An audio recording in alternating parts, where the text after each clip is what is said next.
Bienvenidos a las 8:45. Hoy día viernes estamos listos para presentarles a ustedes una discusión sobre los hechos más importantes de las últimas horas y los últimos días. Bienvenida Claudia Méndez Arriaza. ¿Qué tal? Muy buenas noches a todos. Bienvenida Carmen Ortiz. Buenas noches a todos también. Y bienvenido don Cristian Castillo. Muchísimas gracias, qué gusto compartir con ustedes. Muy bien, pues vamos a arrancar con el tema que se produjo ayer jueves al final de la tarde en el Hotel Vista Real. El presidente de la Sociedad Interamericana de Prensa y miembros de su junta directiva invitaron a los candidatos guatemaltecos a la presidencia a suscribir el acta de Chapultepec, que es un acta que describe, de acuerdo con todos los medios o la mayor parte de medios de comunicación del continente, una serie de principios, 10 principios básicos y fundamentales para establecer la libertad de expresión en la región, la libertad de prensa y por supuesto la responsabilidad de la prensa con su audiencia respectiva. De los 14 candidatos invitados, solo ese señor, cuyo nombre ve usted en pantalla en este momento, prefirió ausentarse. Ha dicho que tenía unos compromisos específicos en un cantón cercano a Santa Cruz del Quiché. Permaneció durante la noche del jueves en ese sitio, ha dicho el señor Manuel Valdizón, y no pudo llegar al acto de la firma del acuerdo de Chapultepec, pero hay que decir con toda franqueza que tampoco quiso hacerlo, por ejemplo, en la sede de la institución de la CIP en Miami, y no ofreció, digamos, otra ocasión en la que él hubiera podido firmar. No tenía que estar necesariamente presente en el acto. Entiendo que le fue ofrecida una oportunidad de que firmara, digamos, por ejemplo, en la sede de la CIP en Florida. El señor Valdizón prefirió no firmar y acudir al acto a un acto proselitista, a unas actividades proselitistas muy cerca de Santa Cruz del Quiché. Escuche usted lo que Sandra Torres, cada candidato tuvo algo así como 2 o 3 minutos para hablar. Escuche usted lo que Sandra Torres dijo, quien habló de último entre todos los candidatos. Vea lo que expresó ella anoche.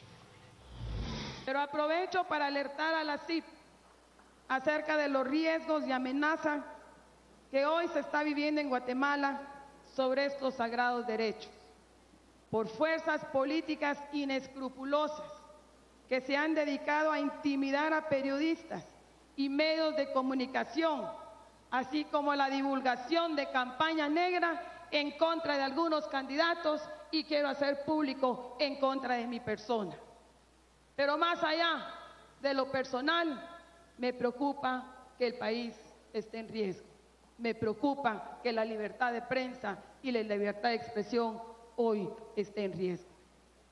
Esas mismas fuerzas oscuras han creado instrumentos paralelos de comunicación al servicio de sus intereses y en ataque a medios independientes. Y hablo específicamente del candidato que no vino hoy a este tan importante acto y que todos sabemos quién es. Ella se está refiriendo sin ningún empacho a Manuel Valdizón, la única persona que estuvo ausente ayer. Por cierto, Jimmy Morales tardó algo así como 40 minutos en llegar. ¿Cómo fue el discurso de Jimmy Morales? Contame. Fue breve, elocuente, sencillo, comprometido con la libertad de expresión. En general, todos los candidatos tuvieron un discurso de compromiso con la libertad de expresión.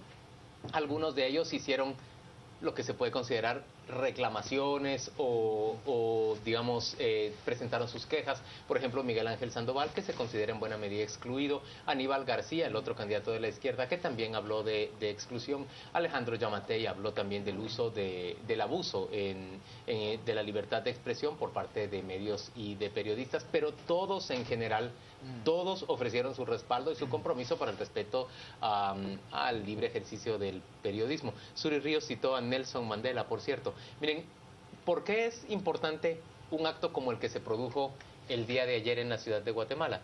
Pues es importante porque verdaderamente hay un clima de desconfianza y de sospecha en torno en concreto al candidato Manuel Valdizón, pero en general en la sociedad guatemalteca respecto de la intención de acallar periodistas y medios independientes. Escuchemos qué es lo que dice el peruano Gustavo Mome, quien es el presidente de la Sociedad Interamericana de Prensa. Él proviene del diario La República de Lima, Perú. Tengo entendido que anunció que tenía algunos compromisos antelados. Ha enviado una comunicación, entiendo, a la Sociedad Interamericana de Prensa expresando sus disculpas, pero lo que en lo que a nosotros corresponde como sociedad es que vamos a estar atentos al devenir de las libertades acá en el país, ¿no? El Estado tiene la obligación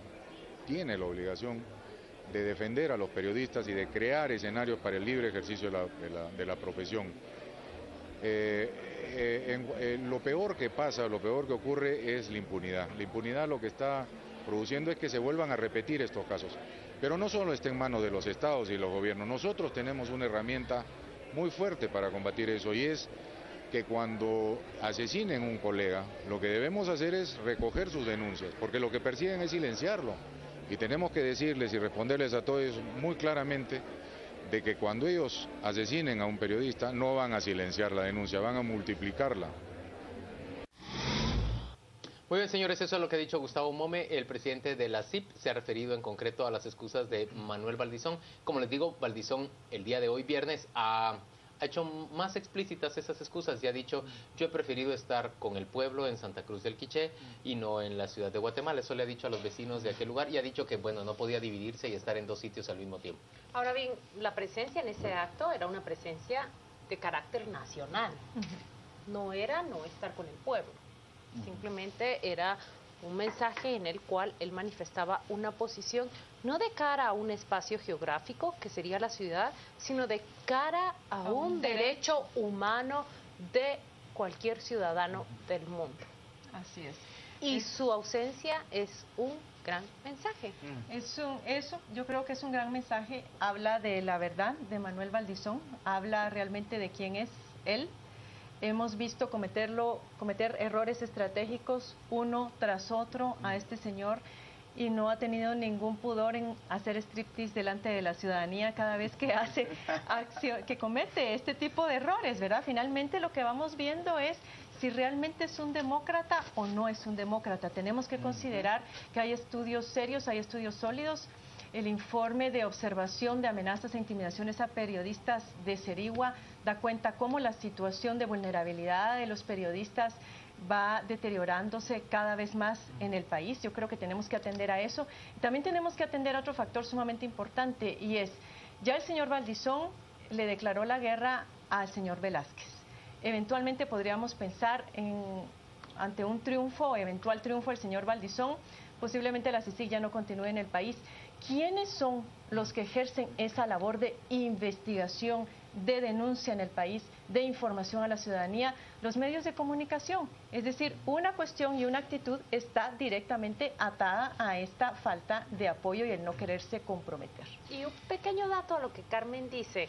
Imagino que Manuel Valdizón se siente muy contento con la encuesta que este grupo ha publicado encargada a Borgia y Asociados. Así como él aprecia esos 35 puntos que casi duplican al segundo o tercer lugar, también debería prestarle atención a la credibilidad, a la confianza y al respeto que tienen ciertas instituciones ante esos mismos votantes que le dan el 35%. En primer lugar aparece la prensa. La preocupación de fondo que yo manifestaría es que la firma es un acto simbólico. Sí, así es. Sí. Un acto simbólico de compromiso con la democracia. Y la libre emisión del pensamiento y la libertad de expresión son pilares de la democracia en el mundo. Y entonces, ¿qué mensaje nos está dando anticipadamente con no asistir a una firma de esta importancia?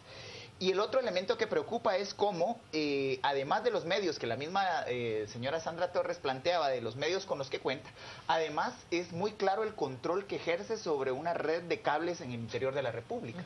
Entonces, el no haber llegado a una firma de esta importancia lo que hace es ratificar que eventualmente en un gobierno presidido por él, la libertad de expresión estaría seriamente amenazada. Y un elemento más que también planteaba el secretario de la CIP, que el clima de tensión que hay en el país, el clima de incertidumbre política ha golpeado frontalmente a la prensa nacional, sobre todo a periodistas en el interior de la República. Así es. En este momento, más que nunca, era importante un compromiso de esta naturaleza, con no hacer ni hostigamientos ni persecuciones a quienes han facilitado la información para el despertar ciudadano que estamos viviendo. Yo veo Bueno, veo, como dice Carmen, un error más del señor Valdizón, pero veo mucha certeza de parte suya respecto que ese voto rural en el que este tipo de eventos poco afectan o poco inciden, pues va a mantenerse leal a él y va a poder llegar a la primera y a la segunda vueltas en unas condiciones... Por eso no le importa lo que suceda en la ciudad. Pero es un problema que él debería comprender si pretende hacer gobierno, gobernar con factores tan relevantes como la Comisión Internacional contra la Impunidad, con una notoria sospecha hacia él, gobernar con una comunidad internacional muy incómoda frente a alguien que le adversa y que le está reclamando todo el tiempo que le quitan soberanía o autonomía, y gobernar también ante una prensa que se considere amenazada por su actitud, en realidad no son condiciones idóneas para ningún gobernante, y menos en un país en el que ya más de 40.000, 60.000 personas las clases urbanas, clases han salido a las plazas. En contra también. Y es que ahora la comunicación ya no solo es de periodistas, es decir, el acto comunicacional es un acto que está democratizado en buena medida de la sociedad. A través de las redes sociales, es más horizontal y al acceso de todos. Entonces el respeto a la libertad de expresión y a la libertad de prensa, valga la redundancia, no es solamente el control a medios, sino que la expresión ciudadana sostiene la democracia sobre ese libre flujo de información. Justo en esos días, el día siguiente o el día anterior a la declaración de Chapultepec, circula a través del medio digital Soy 502 ese video que cubre la llegada de Manuel Valdizón a una aldea en San Marcos. No sé si... Nica, Malacatán, San Marcos. Y lo digo por el comentario de Juan Luis. Valdizón se está orientando hacia ese votante, está ignorando las ciudades, los centros urbanos que le rechazan y está yendo al fondo de la Guatemala. Está completamente desconectado de lo que sucede acá.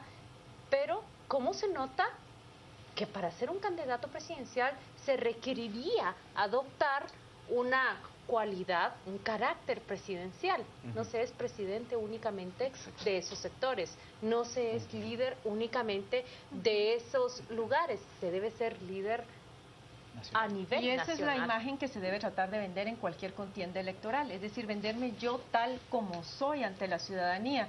Y si el presidente va a tener que representar la unidad nacional, entonces él demostrar aquellas cualidades personales que justamente presentarían o procurarían una sociedad integrada, pero hemos visto que definitivamente no le interesa.